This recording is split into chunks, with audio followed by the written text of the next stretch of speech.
The Chartered Institute of Taxation of Nigeria has urged government at all levels to establish a vibrant fiscal framework to actualize its revenue generation drive and other budgetary goals that will impact positively on businesses, the economy, and improve Nigeria's index on the ease of doing business ratings. Blessed Omonose has that report. Nigeria's revenue to GDP ratio is estimated at about 7.5%, which is low when compared to other emerging countries. This development has been attributed to insufficient revenue generated from taxation, which has in turn affected government spending on the economy. To this end, the president of the Chartered Institute of Taxation of Nigeria, Mr. Adeshina Adedayo, while speaking at the 46th induction ceremony of the Institute, stressed the need for synergy in tax administration among the different tiers of government. When you are talking about innovation and imagination, in a place like Qatar, they came up with what is called a sin tax, and that has to do with what they don't encourage you to consume. If you now want to consume, you'll be ready to pay more or less like 200% tax.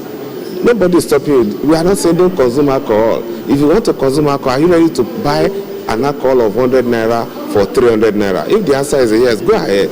But you now realize that the 200 naira difference is the revenue to the government. Mr. President has repeatedly stated it clearly that greater emphasis should be placed on revenue generation than the expenditure side of our budget.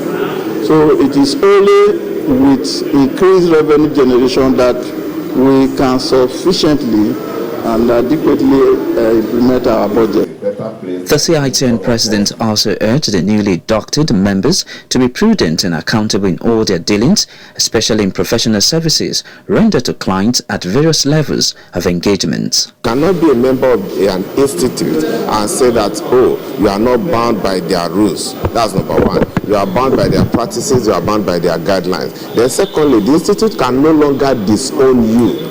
We can disown you if you have not been admitted, that we do not know you.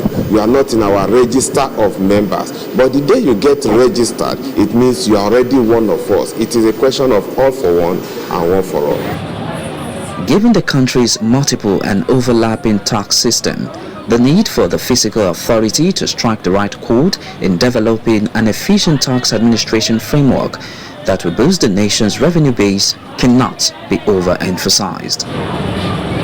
Blessed Omonose, TVC News, Lagos.